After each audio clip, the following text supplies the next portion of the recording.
라합의 믿음이라는 제목의 말씀입니다. 우리는 좋은 집안이나 학벌을 갖추고 있는 사람, 특별한 장점을 갖고 있는 사람에게서 더 많이 배울 수 있다는 고정관념을 갖고 있습니다. 물론 집안이 좋고 어려운 곳에서 공부를 잘 해냈다는 것은 큰 장점일 수도 있습니다. 그런데 성경을 가만히 보면 우리가 무시하고 가까이 하기 좀 싫은 사람들, 사회적으로 좀 소외된 사람들이 역사에 거대한 거목으로 서 있는 사례를 너무 자주 제시한다는 것이 우리의 고정관념과 부딪히고 있습니다. 그들은 자신의 노력에 의한 탁월함을 빛내는 것보다는 은혜의 세계에 주파수를 맞추고 하나님께 반응한 사람들이라고 볼 수 있습니다. 하나님의 부르심을 발견하면서 어느 날 그들은 자신들의 약점을 뛰어넘는 위대한 사람들이 되어 있습니다. 그 중에 한 사람이 라합이라는 인물이죠. 오늘 이제 여호수아서가 얼마나 속도가 빠른지 6장, 7장 이렇게 가니까 2장을 언제 강의할 새도 없이 벌써 시간이 참 많이 흘렀어요. 그런데 저는 2장의 이 라합 얘기를 한마디도 안 하고 어떻게 지나가겠는가. 그래서 오늘 제가 원래 좀 더 뒤쪽을 말씀드려야 되는데 2장 말씀에 있는 라합을 좀 소개하고 그의 신앙인 다움에 대해서 말씀드리고자 합니다. 여러분이 아시는 것처럼 여리고를 정복하기 전에 정탐꾼을 2사람을 보냈는데 이제 정탐을 하러 온 2사람을 지붕 위에, 지붕이 이렇게 우리처럼 경사가 있는 곳이 아니고 이렇게 평평한 양옥집 같거든요. 그곳에 3대를 버려놓은 곳에 2사람을 라합이 숨겨주고 추격하던 추격꾼들이 다른 데로 가도록 라합이 유도한 것을 우리가 볼 수가 있습니다.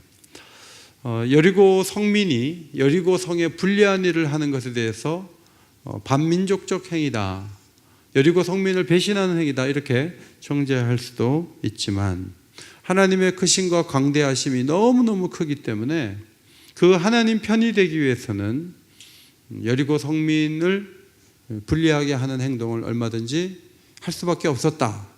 이제 그것을 성경은 말씀하고 있는 것이죠. 저는 어릴 때 아버지 형제분들이 대부분 제사를 지내는 분들이셔서 제가 어릴 때 이렇게 가면은 다 이렇게 제사를 지냈어요. 그래서 명절 때 이렇게 가면 저와 우리 아이들은 별로 할 일이 없고 가서 같이 제사할 수도 없고, 그래서 저쪽은 다 쓰고 우리는 소쓰고, 그래서 제 마음속에 야, 하나님을 섬긴다고 이렇게 소외되게 살아가는 게 이게 맞는가, 언젠가 저 다수에게로 내가 가야 되지 않을까, 이런 생각을 한 번도 한 적이 없습니다. 왜냐하면 제가 만난 예수 그리스도, 제가 만난 하나님이 너무 크신 분이신데 우리 작은아버지 큰아버지들이 예수를 몰라서 그렇지, 예수를 알면 저 사람들이 저 당신을 안 섬길 텐데, 그런 마음을 이렇게 갖고 있으면서 제가 예배를 드리고 한쪽에서 따로 우리끼리 찬송을 하더라도 저는 너무 당당하고 당연했는데, 라합도 여리고 성민들이 어느 정도 인지는 하고 있지만 하나님을 제대로 안다면 정말 하나님을 섬기고 하나님을 따르려고 하지, 이대로 사는 것은 이건 아니다, 이런 당당함과 자신감이 그 믿음 속에 있었습니다. 여러분이 아시는 것처럼 라합은 주일학교를 다니지도 않았고 성경을 본 적도 없고 부모님이 교회 직분자도 아니었고 그의 남편이 신앙적으로 감동을 준 사람도 아니었지만 그는 하나님이 얼마나 위대한 분인지를 정탐꾼들에게 이렇게 말했는데 11절입니다. 앞에 보시고 같이 읽겠습니다. 시작. 너희 하나님 여호와는 위로는 하늘에서도 아래로는 땅에서도 하나님이시니라. 옛날 성경에는 상천하지의 하나님이시다, 간단하게 상천하지의 하나님이다. 위로는 하늘, 아래로는 땅의 하나님이시다. 하늘에서 하나님 견줄 신이 없고 땅에서도 하나님 견줄 신이 없다. 어느 우주에 그분은 아무 신도 비교할 수 없는 놀라운 신이시다. 그걸 어떻게 알 수 있냐 하면 홍해를 마르게 하셨고 요단 저편에 아모리 2왕 시온과 옥을 진멸시킨 일을 우리가 다 듣고 정신을 잃었습니다 라고 얘기했어요. 여리고 성민 모두가 하나님의 크심에 대한 정보를 들었어요. 라합은 정탐꾼을 품어주면서 그들을 숨겨주면서 하나님에 대한 반응을 했는데 성경은 그것이 믿음이다. 히브리서 11장 31절 앞에 보시고 읽겠습니다. 시작. 믿음으로 기생 라합은 정탐꾼을 평안히 영접하였으므로 순종하지 아니한 자와 함께 멸망하지 아니하였도다. 믿음으로 기생 라합은 정탐꾼을 평안히 영접하고 안전을 보장해주고 그들을 도와주는데 생명을 걸므로, 자, 믿음은 정탐꾼을 숨겨주는 행동과 관계가 있었다. 성경은 그렇게 해석을 하고 있어요. 불쌍해서 숨겨준 게 절대로 아니에요. 민족을 배신하기 위한 행동도 아니에요. 하나님의 그 크신 하나님에 대한 믿음이 정탐꾼들을 숨겨주는 위대한 행동을 하게 했다. 이렇게 해석을 하고 있는 것이죠. 여러분, 하나님이 너무너무 크신 분이세요. 그래서 여러분이 하나님께 기도하기 위해서 이 밤에 이렇게 나오신 것은 여러분의 하나님을 향한 믿음의 표현이라고 저는 믿고 싶어요. 하나님이 너무너무 크신 분이기 때문에 그분을 향해 기도하는 시간에 나와 있는 것은 그건 굉장히 저는 의미가 있는 선택이다. 이렇게 생각을 합니다. 만약에 하나님은 굉장히 크시지만 정탐꾼은 숨겨주다가 내가 사형 집행되면 어떡해? 그러니까 하나님 크신 건 인정하지만 당신들의 안전 문제는 내가 보장할 수 없어. 내가 그냥 밀고 할 수밖에 없어. 이러면 하나님에 대한 것도 무너지는 거예요. 라합은 하나님 백성이 되고 싶은 마음을 갖고 있었는데 하나님에 대한 그 열린 마음이 정탐꾼에 대한 태도를 가지고 하나님에 대한 태도를 보여줬다. 그런 말씀입니다. 예수님의 교회 사랑은 제자들을 끝까지 사랑하시고 용서하시고 기회를 주시는 일과 연결되어 있어요. 제자들 자신이 주님이 세우려고 했던 교회였고 주님은 그들을 자기 몸처럼 사랑하셨는데 뒤집어서 제자들 또한 주님에 대한 충성이 어떻게 나타났냐 하면 교회에 대한 태도로 나타났어요. 예수 그리스도에 대한 충성과 사랑, 그것이 그리스도의 몸된 교회의 사랑으로 연결되어 있는 것을 우리는 성경 여러 곳에서 볼 수가 있습니다. 오늘도 우리 자녀 형제가 수술을 받았지만 막 슬퍼하지 않고, 작년부 여러분들은 절대로 나는 간증을 저 자리에 절대로 난 쓰지 않을 거야. 나는 안 써. 내가 왜 내 얘기를 내가 왜 해? 나는 안 해. 난 듣기만 할 거야. 그러면서 여러분 숨기잖아요. 그런데 우리 청년들은 나와서 저 수술했어요. 저 참 힘들었어요. 이제 이렇게 얘기를 하잖아요. 근데 그 간증 속에 저는 주님에 대한 사랑이 있다. 주님에 대한 사랑이 발견된다. 이제 그런 생각을 간증을 들으면서 했습니다. 골로새서 1장 24절 나는 이제 너희를 위하여 받는 괴로움을 기뻐하고 그리스도의 남은 고난을 그의 몸된 교회를 위하여 내 육체에 채우노라. 교회를 위해서 받는 괴로움을 기뻐하고 그리스도의 남은 고난을 그의 몸된 교회를 위하여 내 육체에 채우노라. 자, 이런 고백이 어떻게 가능한가 하면 교회 따로 주님 따로가 아닌 거예요. 주님을 뜨겁게 사랑하기 때문에 교회를 위해서 뭔가 내가 움직이는 것에 대해서 이것은 주님에 대한 충성이요 헌신입니다 라고 고백하는 마음이 바울에게 이만큼 차 있었던 거죠.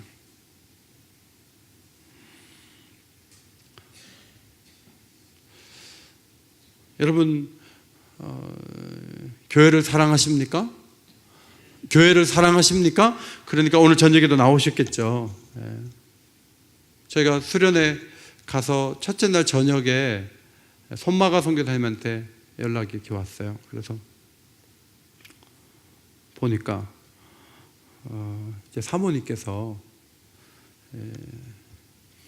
암 치료를 작년에 받으셨는데 젊으니까 너무 빨리 암이 확산이 돼가지고 나이도 많지 않은데 이제 월요일 날 저녁에 소천하셨다고 그 연락이 왔어요. 그러니까 뭐 저는 듣는 게 처음이고 이게 무슨 일이냐. 40대인데. 근데 이제 너무너무 농인을 사랑하고 그래도 월수 적어도 한 1,000만 원 정도는 내는 기업체 사장 부인인데 돌아가시고 나니까 이제 농인들을 위해서 어떻게든 살아보려고 애쓰시고, 저희 교회 한 달 전에 오셨을 때도 저는 2000cc 차 몰고 딱 가는데 대구까지 가시는데 농인들을 위한 세미나 하시고 모닝을 이제 타고 오셨는데 그 전에 차량은 800cc 마티즈였다는 거죠. 근데 돈이 한 달에 1,000만 원 더 벌어요. 그 집은. 그런데 어떻게든 중국에 성교비 보내고 하려고 명품 뭐 그런 건 그림자도 없고 그냥 싸구려 옷 늘 사 입고 자기를 위해서 최고로 아끼면서 이제 그렇게 살아왔던 그 아내의 헌신에 대해서 남편이 이제 글을 이렇게 보내가고 제가 쭉 보면서 농인을 뭐 그렇게 사랑하냐. 어느 정도껏 하지. 그렇게 몸 피곤하고 애쓰고 해가지고 몸 병들면 누가 알아주냐. 그런 생각을 가질 수도 있어요. 근데 그분이 왜 그렇게 했냐면요, 예수님을 사랑했기 때문에. 예수님에 대한 헌신. 그분은 그것을 그렇게 표현한 거죠. 교회 안에는요, 설명할 수 없는 분들이 참 많아요. 너무 교회를 사랑해요. 자기를 위해서는 별로 안 하면서 형제 자매들을 위해서 얼마나 헌신하고 얼마나 애쓰고 자기도 좀 누려도 되는데 그게 잘못한 거 아닌데 왜 그렇게 피곤하게 가나. 그런데 주님을 사랑하니까 위험해도 힘들어도 앞으로 나아가는 거죠. 사도 바울은 에베소서 5장에서 남편과 아내의 신비로운 관계를 설명하면서 남편들을 보고 하는 말이 그리스도께서 교회를 사랑하시고 그 교회를 위하여 자신을 주신같이 해라, 이런 말씀을 하셨어요. 예수님이 십자가에 자기 몸을 내어주고 우리가 그래도 뭐 어쨌든 예수님의 사랑 그러면 기가 푹 죽어서 주님 앞에 고개를 숙일 정도가 된 것은 주님이 우리를 자기를 주면서 사랑했는데 그 사랑을 당신 부인이 느낄 수 있도록 해봐라 라고 남편에게 얘기를 한 거예요. 여러분, 이게 얼마나 힘든 일이에요. 예수님께서 아내와 같은 교회를 두고 어떤 생각을 하셨냐면 에베소서 5장 27절에 자기 앞에 영광스러운 교회로 세우사 티나 주름 잡힌 것이나 이런 것들이 없이 거룩하고 흠이 없게 하려 하심이라. 예수님은 교회를 거룩하게 하시기 위해서 말씀을 주시고 말씀을 받은 교회가 더 거룩하고 더 깨끗한 교회가 되도록 계속 교회를 사랑하시고 도와주시거든요. 이 교회 공동체가 그 사랑을 받고 주님에 대한 사랑을 느끼고 예수님 정말 당신 사랑합니다 라고 움직일 때 교회는 일단 형제 자매들과의 그 사랑이 가득하게 되는 거죠. 풍성하게 되는 거죠. 온 교회 제가 장례식을 연락은 못하고 우리 교역자들 전원 다 대구 내려가고 당의 서기 장로님하고 선교연장 장로님하고 또 농아부 집사님 한 분하고 이렇게 문상을 했어요. 근데 거기에 캄보디아에서 박혜수 선교사님이 얘기를 딴 사람한테 듣자마자 바로 대구로 오시고 중국에 있는 분들이 막 와가지고 장례식에 같이 있었어요. 그래서 제가 어떻게 그 먼 데서 왔냐 그랬더니 우리는 특별한 관계예요. 우린 여기 안 올 수가 없어요.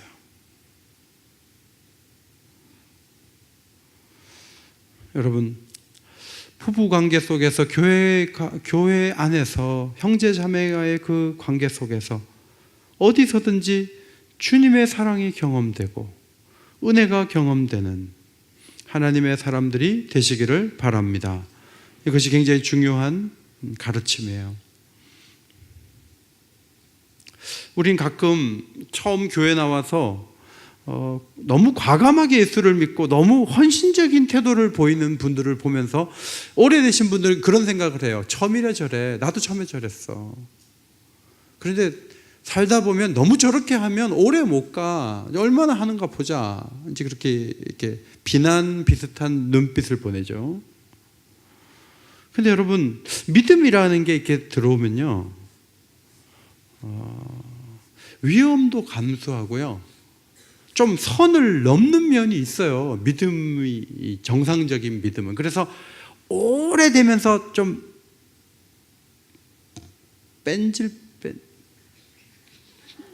뭐라고 하지? 반짝반짝이 아니고 하여튼 오래되면서 아주 그 윤기 나는 그런 그 믿음 있잖아요. 그러니까 시간은 많이 끄는데 굉장히 세련되면서 헌신하지 않는, 그게 타락한 거예요. 그게 타락한 거고, 처음에 예수 믿어서 막 주를 위해서 뭐든지 하려고 할 때 여러분 그걸 보고 도전이 된다 이렇게 하셔야지. 처음이라서 그래. 나도 그랬어. 이제 그러면 안 되는 거예요. 야고보서 2장 18절에 어떤 사람은 말하기를 너는 믿음이 있고 나는 행함이 있으니 행함이 없는 내 믿음을 내게 보이라. 나는 행함으로 내 믿음을 내게 보이리라 하리라. 이 말은 행함이 있는 사람이 믿음만 있다는 사람에게 건네는 말이거든요.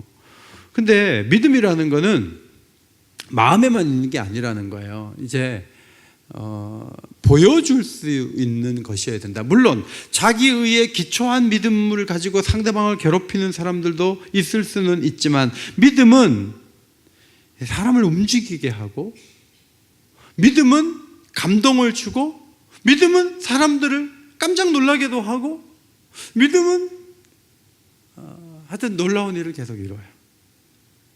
사진 한 장, 이게 앉아있기도 힘든 시니어에게 신방을 갔어요. 신방을 갔는데 잠깐만 기다리라고 하더니 저쪽에 가셔서 앉아있기도 힘든 시니어가 80대 어르신이 커피를 가시는 거예요. 커피를 막 온몸이 지금 안 좋아요. 밥도 못 먹어서 혀가 막 다 들떴어요. 그 밥도 못 먹는 분이 신방을 갔는데 막 그냥 커피를 갈고 막 물을 내려가지고 커피를 하는데 그 집 전체가 커피 향으로 가득하게 채워지는 거예요. 그래서 제가 너무 아프신 분이 하니까 마음이 아프니까 장로님 한번 하고 같이 갔는데 너무 마음이 아파요. 그러니까 저렇게라도 움직여야 되니까 가만히 계세요. 그래가지고 그분이 이제 움직이니까 가만히 있으라 그래서 저 가만히 있었거든요. 여러분 왜 빨리 띄워줘요? 왜 없앴어요? 자, 이 시니어가 왜 힘든 중에 커피를 내렸을까요?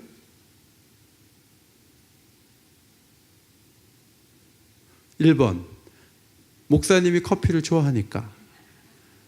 목사님이 커피를 지나치게 좋아하는 사람이니까.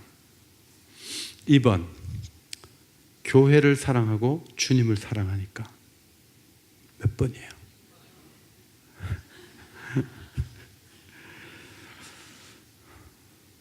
저는 그것이 목사 개인을 섬기려고 한다는 마음보다는 교회에 대한 사랑이고 주님에 대한 애착으로 느껴졌어요. 그래서 하나님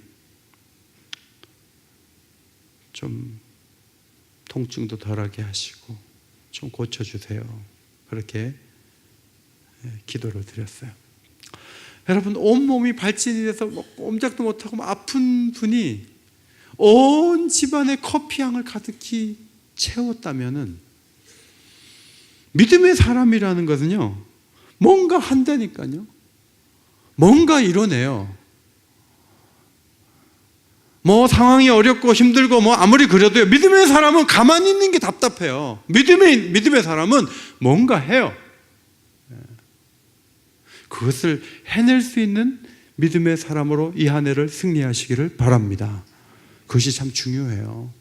그냥 비슷하게 여전히 가지 마세요. 그건 믿음이 아니에요. 믿음은 올라가는 것이고요. 믿음은 남다른 일을 해내는 것이고, 믿음은 때로는 위험에 직면하는 거예요. 그게 믿음이에요. 그 다음 12절에 라합은 정탐꾼을 선대하고 아버지 집을 선대해달라 이렇게 요청했거든요.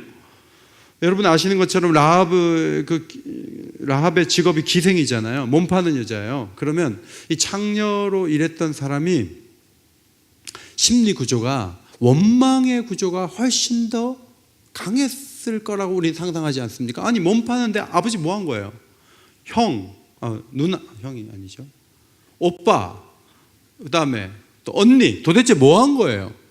왜 안 도와준 거예요? 건져야 될 거 아니에요? 그러면 이 여자가 그런 처지에 있으면서 온 세상을 비난하고 미워하고 부글부글 하다가 자기라도 그냥 건져달라고 하면 좋은데 아버지 집을 건져달라, 자기 형제 집을, 그 가족들을 다 건져달라, 이렇게 나오는 것은 굉장히 특별하지 않습니까?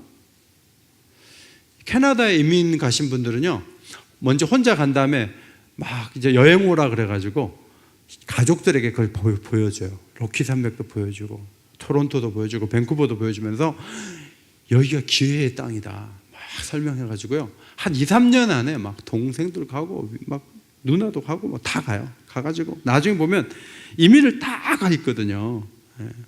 라합이 지금 뭐 받은 게 있어요? 아무것도 없는데 자기 하나 건짐 받는 것도 대단한 믿음일 것 같은데, 상천하지의 하나님 앞에서 앞으로 그 하나님의 백성들이 이곳에 들어올 때 나만 구원하지 마시고요, 내 아버지 집과 남녀 형제 그들에게 속한 모든 가족까지도 다 구원하게 해주세요.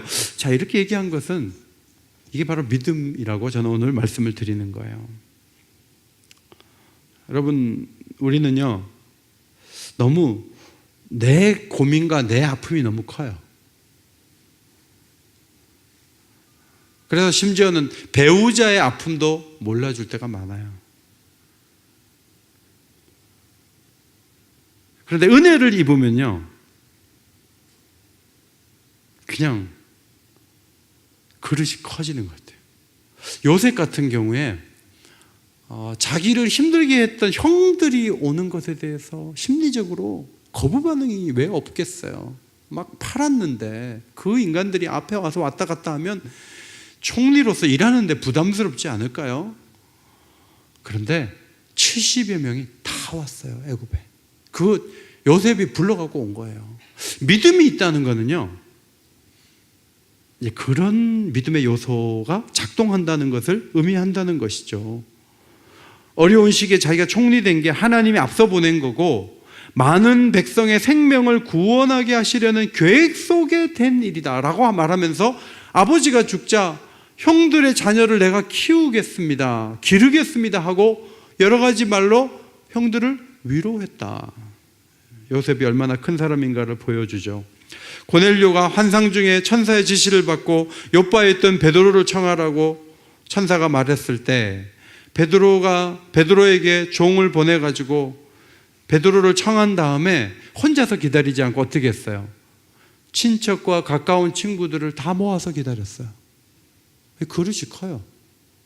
믿음의 사람들은요 자기 혼자 그냥 이렇게 한쪽 구석에서 이렇게 뭐 잘하고 못하고 그러는 거 아니에요. 믿음의 사람들은 영향력을 발휘하고 누군가 나를 통해서 도움을 받고 누군가 행복하고 누군가 나 때문에 성령 충만 받고, 중요해요. 그 찬혁 형제가 퍼스펙티브스 누가 가자 그랬잖아요. 그죠? 그러니까 누가 이렇게 데리고 갔잖아요. 퍼스펙티브스 저도 강의 몇 개 들어봤는데 선교에 대해서 제가 그것까지 들었으면 제가 선교사가 됐을 거예요. 이 선교에 대해서 굉장히 빨아들이는 힘이 강한 강의인데 찬혁이가 그거 들으면서 세계관의 변화가 막 일어나는 거예요. 혼자 좋아서 혼자 탁 듣고 몰래 듣고 끝나는 게 아니고요. 야 너도 가자 데리고 가는 거죠. 고넬료가 그런 사람. 레위라고 하는 마태도 예수님 만나가지고 예수님이 이제 마태를 불러가지고 제자를 삼았어요. 그러면 마태가 따라가면 되는데 자기 집에서 잔치 한번 하고 가는 거죠. 누가복음 5장 29절에 레위가 예수를 위하여 자기 집에서 큰 잔치를 하니 세리와 다른 사람이 많이 함께 앉아 있는지라. 사람들이 막 예수님한테 뭐라 그랬잖아요. 그래서 예수님이 하시는 말씀이 건강한 자에게는 의원이 필요가 없지만 병든 사람에게는 필요하다. 예수님이 이제 그 말씀을 여기서 하신 거예요. 중요한 것은 레위라는 사람이 혼자서 부름받고 그냥 쫄래쫄래 따라간 게 아닌 거예요. 레위는, 이 마태는 자기 동료들을 모아서 잔치를 하는 거예요. 수가성의 여인도 자기의 과거를 너무 잘 아는 예수님을 경험하자 물동이를 버려들고 동네로 뛰어내려가서 내가 행한, 과거 행한 모든 일을 말한 사람을 와보라 이렇게 외쳤어요.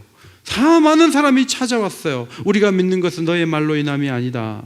우리가 친히 듣고 그가 참으로 세상의 구주신 줄 알기 때문에 우리가 이제 예수를 믿는다. 사람들이 그렇게 얘기를 했던 것이죠.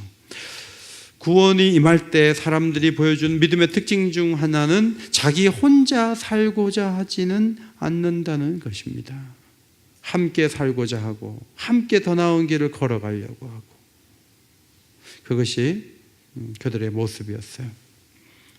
고린도 교회가 굉장히 똑똑한 교회고 훌륭한 교회예요. 그런데 고린도 교회는 다른 교회를 살핀다 그러면 그거는 좀 소극적이었어요. 그래서 고린도후서 8장 7절 말씀 한번 읽겠습니다. 시작. 오직 너희는 믿음의 말과 지식과 모든 간절함과 우리를 사랑하는 이 모든 일에 풍성한 것 같이 이 은혜에도 풍성하게 할지니라. 무슨 말이에요? 믿음도 좋아, 말도 잘해, 지식도 있어, 간절하기도 해, 그리고 교역자들도 사랑해. 너무 좋아요. 그런데 이 은혜는 뭐냐면 예루살렘 교회가 너무 어려워서 부조금 좀 보내자, 어려우니까 좀 구제금 좀 보내자 하는데 그거 안 하려고 뒷빼고 있었어요. 시간 끌고 있었어요. 이 일에도 풍성하게 해야 되지 않겠느냐. 우리 옥인교회가 그냥 자체적으로는 뭐 잘 되는 것 같은데 저쪽에서 누가 죽는다 그래도 눈 다 깜짝하지 않는 그런 교회가 되지 말고 세계와 연결되어 있고 선교지와 연결되어 있고 어려운 교회와 연결되어 있고 가난한 학생들과 연결되어 있고, 아멘을 안 하시네요. 우리 교회가 그렇게 연결되어 있는 교회가 되기를 간절히 소원합니다. 그것을 하나님이 원하시는 거예요. 왜냐하면 믿음의 특징은 혼자 잘 사는 게 절대로 아니기 때문에 그래요. 교회가 오래되면 왜 생명력이 떨어지냐 하면 자기 조직 하나 가꾸는데 온 힘을 기울이기 때문에 그래요. 교회가 생명력이 있으려면 우리와 관련이 없는 사람들까지도 품고 이 지역사회를 품고 뭔가 하려고 해야 생명력이 넘치는 거죠. 라합은 자기 하나 구원하는 것으로 만족하지 않았어요. 뭔가 움직였어요. 우리들도 하나님 앞에 이 한 해에 누구의 생명을 위해서 좀 기도할 수 있는 그런 교회가 되면 좋겠어요. 기도하는데 늘 자기 사업, 자기 자녀, 늘 자기 안에 그 마당을 벗어나지 못한다면 그것은 안타까운 모습이에요. 이 믿음의 이 생명력은 더 많은 사람들이 예수를 만나고 더 많은 사람들이 하나님의 복을 누리고 더 많은 사람들이 구원을 얻으면 좋겠다. 그거죠. 저는 우리 교회 저희 이웃들을 많이 초대를 해서 왔는데 이분들이 등록은 안 하더라고요. 등록은 안 해요. 그래서 진짜 왔으면 몇 사람이라도 등록을 해줘야지 이렇게 등록을 안 하지? 이제 그러고 있었는데요. 한 달 전인가 탁구를 치고 이제 우유 내기를 해서 우유 먹으러 5명이 갔는데요. 어떤 분이 자기는 교회를 안 나오는 처지에 막 그냥 목사님이 여기 계실 때 막 여기 구원해야 된다 하면서 저한테 막 그러는 거예요. 그래가지고 자기라도 나오면 좋겠는데 막 그러는 거예요. 그리고 이제 25일 날 예배를 드렸는데요. 성탄절 예배를 드렸는데 우리 탁구 코치가 3번째로 우리 교회를 오셨어요. 오셔갖고 목사님 저 왔어요. 그러고 가는 거예요. 그래서 내가 너무 빨리 뭐가 매듭지기를 원했구나. 올해 탁구 동호회 멤버들을 위해서 매일 기도를 해야 되겠다. 여러분, 목회도 바쁜데 목사님 탁구장 들락거리지 말고 교인이나 잘 보살펴요. 이제 그렇게 생각하시는 분들이 계실 수 있어요. 여러분 구원 받았잖아요. 한 20억짜리 아파트에 살면 구원 안 받아도 되나요? 이 서울 시내에 있는 믿지 않는 사람들이 주님 앞에 서야 된다는 열망을 가진 교회를 이루시기를 주의 이름으로 축원합니다. 그런 자세와 태도, 그 연초부터 기도를 해야죠. 그 일을 위해서 기도해야 돼요. 예. 여러분 세상에 주는 메시지가 뭐예요? 비트코인 막 올라갈 때 막 교회 다니면서도 막 집사님들 모아놓은 막 비트코인 얘기만 막, 그러면 그 사람은 제일 중요한 게 비트코인이에요. 저희 노회 목회를 굉장히 잘하신 분이 2017년에 은퇴하신 분이 계세요. 근데 여러분이 아시는 것처럼 목사님들도 세금 공제가 2017년까지 됐거든요. 근데 그분이 그 해에 은퇴하시면서 가는 곳마다 자기 세금 안 내고 은퇴금 어떻게 했다가 그 얘기를 가는 곳마다 하는 거예요. 다시 봤어요. 목사님이 목회 잘한 줄 알았더니 세금 안 내는데 관심이 많고 그거 어떻게 했다고 막 가는 곳마다. 성도 여러분, 그 목사님만이 아니에요. 우리 모두가 그냥 영혼 살리려는 그 얘기들. 우리 지금 60명도 작년에 등록을 안 했는데 그 중에 30명은 자기 발로 온 사람들이에요.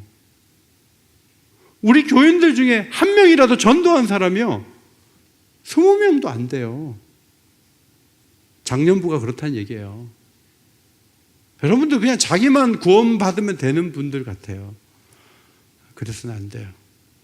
올 한 해 기도하고 또 기도해서 믿음의 특징 가운데 하나가 생명력이고 그 생명력은 누군가를 건지려고 하는 힘인데 그 힘이 안 나타난다는 것은 믿음이 없다는 거죠.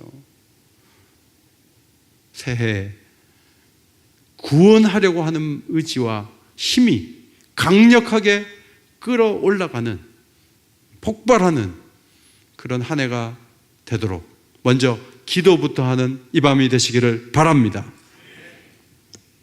마지막 하나는 믿음은 언약 위에서 소망하고 현실 속에서 펼쳐진다는 것이죠. 12절에 여호와로 맹세하고 증표를 내라.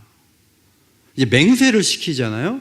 증표는 창문으로 정탐꾼들이 도망갔는데 거기다가 빨간 줄을 이렇게 매는 거예요. 그런데 라합이 시간이 다 돼서 매지 않고 그냥 미리 딱 매놨어요. 나중에 어떻게 됐냐면 여호수아 6장 25절에 보면 그 기생 라합과 아버지 가족과 그에게 속한 모든 것을 살렸는데 그게 어떻게 가능한가 하면 이 줄을 내렸기 때문에 그걸 보고 이제 살리는 거죠. 라합은요, 이 사람들이 나를 이용만 하고 도망친 다음에 공격할 때는 나도 우리 가족도 다 싹쓸이해서 다 죽일 거야 이렇게 생각하지 않았어요. 이 사람들은 약속을 지키는 사람들이고 하나님은 언약의 하나님이야. 언약의 하나님 백성들은 약속을 잘 지키고 나를 도와줄 거야. 이런 이제 기대감이 있었던 것이죠. 이스라엘 백성들은 그 붉은 줄 하나를 어떻게 염두에 뒀을까? 말씀을 보다 보면 요단강을 건넌 다음에 할례를 행하죠. 주일날 그 말씀 드리려고 그래요. 할례를 행하는데 모두 다 이제 막 부싯돌 가지고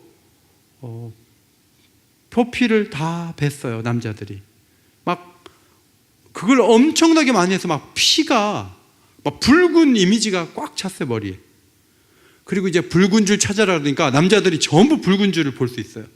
자기가 이제 할례를 행한 다음에 붉은 줄 얼마나 잘 찾겠어요. 딱 보고 내가 좀 전에 할례 행했는데 하고 딱 찾아내서 이 집은 건들지 말라. 그래서 딱 살리는 거잖아요. 약속은 지켜졌고 존중되고 맹세한 대로 라합의 가족은 모두 생존하게 됐죠. 약속에 따라 움직이는 거 굉장히 중요한 사회의 구성 요건이라고 생각할 수가 있습니다. 80년대 그 락 음악 좋아했던 분들이 저 곡 내가 아는 노래인데 영화를 보면서 막 그런 음악이 들려올 때 저거 내가 아는 노래인데 그런데 주인공이요 너무 막 그 밴드하고 움직이다가 동성을 사랑하게 되죠. 동성을 자기 애인이 있는데 그러다가 막 음악이 점점 좋아지면서 아는 음악이 더 많이 나오면서 영화가 어떻게 그러냐면 동성을 사랑하든 이성을 사랑하든 그게 무슨 문제인데 이제 이렇게 영화가 흐르는 거예요. 그런데 막 노래 때문에 관객들은 막 눈물이 나기 시작해요. 그래서 잘못 보면 이게 어떻게 되냐면 내가 하고 싶은 일을 내가 원하는 대로 하는데 뭐가 상관이 있는데 이제 이런 메시지가 밑으로 이렇게 싹 올라오죠. 여러분 라합의 얘기가 좀 생각해 좀 해보세요. 라합이 이제 그 정탐꾼에게 제가 레즈비언이에요. 제가 동성 여자를 사랑하는 여자가 있는데요. 그 여자도 좀 구원해 줄래요? 그러니까 이 정탐꾼이 그래? 레즈비언이야? 상관없어. 어쨌든 다 도와줄게. 뭐 그렇게 얘기가 진행된 겁니까? 그런 게 아니잖아요. 서구 문명의 지금 약점이 뭐냐 하면 언약 안에서 자유한 것보다는 마음이 끌려서 그렇게 행동을 했으니까 그 사람이 천재니까 받아줘야 되지 않냐. 그렇게 탁월한 음악을 하는데 뭐 양성의 자면 어떻고 동성의 자면 어떠냐. 이제 그걸 이렇게 만들었는데 놀라운 사실은 그 감독도 동성의 자라는 거죠. 퀸이 부른 We Are the Champion이라는 노래 가사가 있어요. 오랫동안 난 책임을 다했어. 감방도 갔다 왔지만 난 죄를 짓지도 않았고 그저 억세게 운이 나빴던 것뿐이야. 난 내가 받아야 할 치욕과 서름을 겪었지만 이렇게 버텨왔지. 우린 챔피언이야. 패배자에게 남겨진 시간 없지. 우린 전 세계 챔피언이니까. 여러분 이 감독이 옛날에 미성년자에게 약물 강요를 해서 고소당한 적이 있는 사람이에요. 어떻게 그 동성애를 그렇게 세밀하게 묘사했을까 했을 때요, 감독 자신이 동성애자예요. 거기에 부끄러움, 그건 하면 안 된다는 경계선이 없는 건데, 제가 이게 뭐가 잘못됐냐, 첫 번째 뭐가 잘못됐냐 저는 어디서 발견했냐면 이성 간에도 그냥 살지 말고 계약을 맺어야죠. 계약이 뭐냐면 결혼식을 하는 거예요. 결혼식을 안 하면요, 더 좋은 대상이 나타나면 그쪽으로 가게 돼 있어요, 사람은. 근데 평생을 살면서 더 좋은 대상이 없겠어요? 눈에 보기에 있겠죠? 그러면 가는 거예요. 성경을 가만히 보시면요, 계약 위주로 돼 있어요. 우리의 감정과 마음에 뭔가를 맡기지 않아요. 미래를 맡기지 않아요. 한 사회나 하나님과의 관계나 성도와의 관계나 모든 관계가 계약이에요. 계약과 관계없이 내 마음이 가는 대로 몸이 가는 대로 그렇게 살면 세상이 어떻게 되겠습니까? 그저 뭐 소외감, 원망과 미움, 그리고 막 점점 더 막 밴드의 그 연주는 화려해지면서, 여러분이 아시는 룻과 보아스가 이제 보아스의 발치 밑에서 룻이 만났어요. 룻이 자기 얘기 이렇게 하니까 그래? 그러지 않고 뭐라 그러냐면 기업을 물을 사람이 더 가까운 친척이 있어. 그 사람이 우선적이니까 그 사람하고 만나서 얘기하자. 그런데 누가 보면 안 되니까 조용히 갈 수 있게 해주죠. 그리고 그 사람에게 가서 기업 사겠냐? 사겠다. 근데 모함 여자가 하나 있다. 그 여자도 맡아야 된다. 그럼 난 안 사겠다. 그럼 신발을 하나 받아오는 거죠.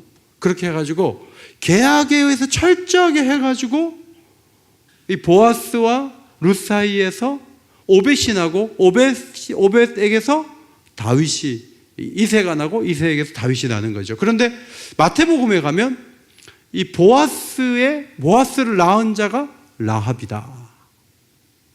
철저하게 계약 위주, 계약을 통해서 가정을 이해하고 계약을 통해서 기업을 지키고, 이 의식,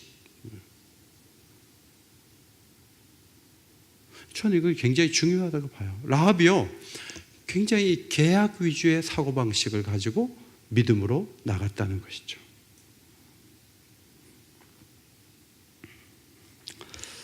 이사야서 54장 10절 말씀을 앞에 보시고 읽겠습니다. 이사야서 54장 10절 위의 말씀 읽습니다. 시작. 산들이 떠나며 언덕들은 옮겨질지라도 나의 자비는 내게서 떠나지 아니하며 나의 화평의 언약은 흔들리지 아니하리라. 너를 긍휼히 여기시는 여호와께서 말씀하셨느니라. 여러분, 언약은요 흔들리지 않는다 그랬어요. 언약은 계속되고 영원한 거예요. 가장 놀라운 언약은 피로 세운 언약인데 예수님의 피로 세운 언약이에요. 마태복음 26장 28절. 자, 큰 소리로 읽겠습니다. 시작. 이것은 죄사함을 얻게 하려고 많은 사람을 위하여 흘리는 바 나의 피 곧 언약의 피니라. 여러분, 저와 여러분이 좀 못나고 부족할 때가 있지만요, 언약의 피로 맺은 공동체, 이 붉은 줄을 매서 달았는데 그 안에 그 사람이 어떤 사람이라 하더라도 그 사람이 그 라합의 집에 숨어 있는 모든 가족은 다 지켜주는 거예요. 이게 계약의 위대함이에요. 우리 모두는 예수 그리스도의 언약의 피 안에 보호된 줄을 믿으시기를 바랍니다. 우리 모두는 그 피로 구속하기로 하나님께서 약속하셨고 지금까지 지켜주셨고 앞으로도 지켜주실 줄 믿습니다. 그 안에 우리가 있는 거예요. 그래서 이 언약을 소중히 여기고 언약대로 살고자 하는 것은 굉장히 중요한 거예요. 중요한 것은 내 감정이나 변하는 상황이 아니라는 거죠. 자, 3가지 말씀드렸어요. 라합의 믿음 속에는 도전하는 행동이 있었어요. 올 한 해도 도전하시기를 바랍니다. 도전하시기를 바랍니다. 라합의 믿음 속에는 생명을 살리려는 열정이 끌어올랐어요. 그 위기 상황 속에서도 우리 또한 아무리 바쁘고 분주하다 할지라도 나 혼자 천국 가면 된다는 생각 가지면 안 돼요. 부모, 형제, 친척, 이웃 중에 예수 모르는 사람들 너무 많아요. 그들을 살리고자 하는 열정이 우리의 믿음의 특징이 되는 복된 한 해가 되시기를 바랍니다. 라합의 믿음 속에는 약속은 반드시 지켜진다, 이런 신뢰가 있었어요. 하나님의 약속을 바라보고 그 약속을 마음에 새기고 그 약속대로 살고 그 약속 안에서 자유하고 그 약속을 지키고 그렇게 함으로 참 자유와 기쁨을 누릴 수 있는 믿는 자 되어지시기를 주의 이름으로 축원합니다.